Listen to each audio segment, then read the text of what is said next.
Kehamilan memasuki 9 sampai 10 minggu. Jadi ini masih pada awal trimester pertama dan istilahnya sekarang kita sudah menyebut sebagai fetus atau janin. Jadi kalau di bawah 9 minggu itu sebutannya masih embrio ya. Kalau ini sudah fetus atau janin.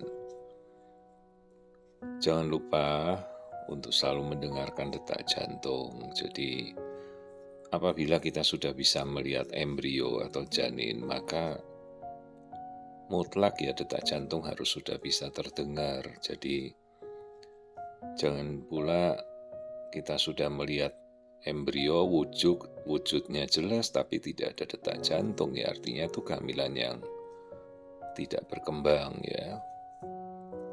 Dan untuk memastikan detak jantung ya kita harus yakin. Kalau namanya detak jantung tidak ada ya artinya hamilnya sudah gugur atau tak berkembang.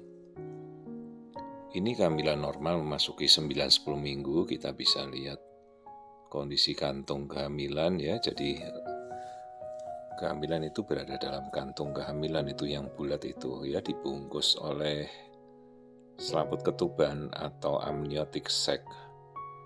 Nah, kalau kantung hamil itu namanya gestational sac.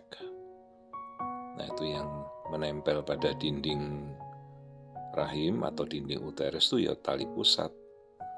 Ya, jadi tali pusat dia menghubungkan antara ibu ke bayi. Plasenta akan muncul pada minggu 11-12. Jadi langsung menyerap dari si ibu. Kalau minggu ini plasenta baru mulai awal-awal ya pembentukan, belum jadi.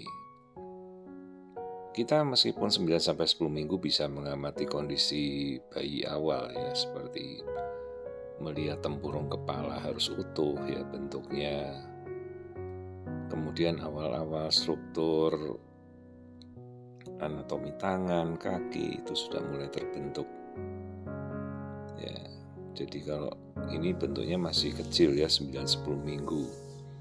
Nanti kalau bentuknya sudah nyata seperti orang kecil itu ya sekitar 11 minggu lewat.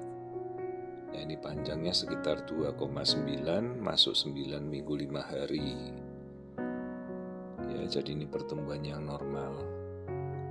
Jangan lupa pada trimester pertama kita bisa langsung melakukan pemeriksaan genetika ya atau NIPT non-invasive prenatal test yang itu sudah mulai kita masalkan ya. Jadi juga perlu diketahui bahwa pemeriksaan NIPT itu sekarang sudah sangat terjangkau. Yang penting ibu-ibu tahu pemeriksaan itu dilakukan di lab yang bisa terakreditasi dengan baik ya.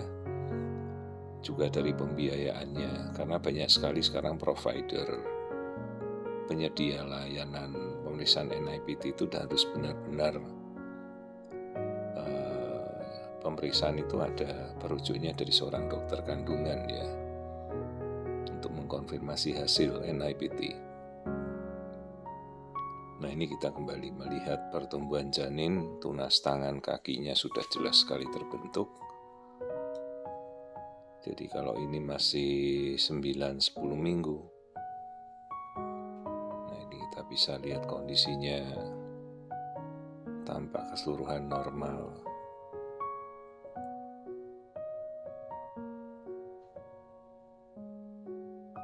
Nah, ini kita bisa lihat ya janin. Kalau yang bulat itu namanya yolk sac.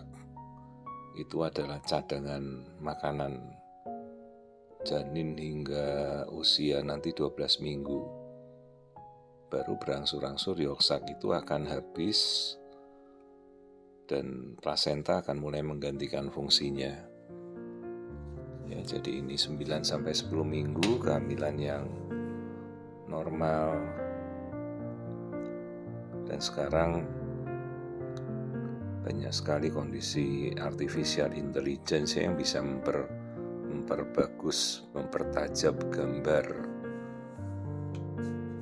Tapi ini kalau ini masih ya tanpa kita berikan sentuhan AI, jadi ini masih tampilan apa adanya ya. menjalani janin sekitar 9-10 minggu dengan pertumbuhan yang normal, kita bisa lihat ya, jadi di dalam kantung ketuban yang hitam itu air ketuban, kita bisa lihat arah mulut rahim semuanya tertutup dengan rapat ya. Nah, ini kita ukur sekali lagi, panjangnya sudah 2,8 cm 9 minggu 5 hari. Namanya pengukuran crown ramleng, panjang kepala bokong.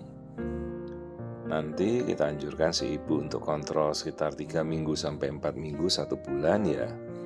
Kita sudah melakukan namanya first trimester screening. Jadi trimester pertama tidak cuma melihat NT ya, tidak cuma melihat tengkuk, tapi juga melihat keseluruhan tulang hidungnya bagaimana ya. Itu suatu kesatuan untuk pemeriksaan, jadi kita bisa melakukan pemeriksaan screening pada trimester pertama. Ya tinggal ibu-ibu ada di tempat domisilinya, mungkin ada konsultan feto-maternal ya, Anda bisa meminta untuk pemeriksaan screening ya. Tentunya ya kalau ada alat yang memadai kita bisa menggunakan, tapi kalau tidak ada ya yang penting kita bisa melakukan sesuai dengan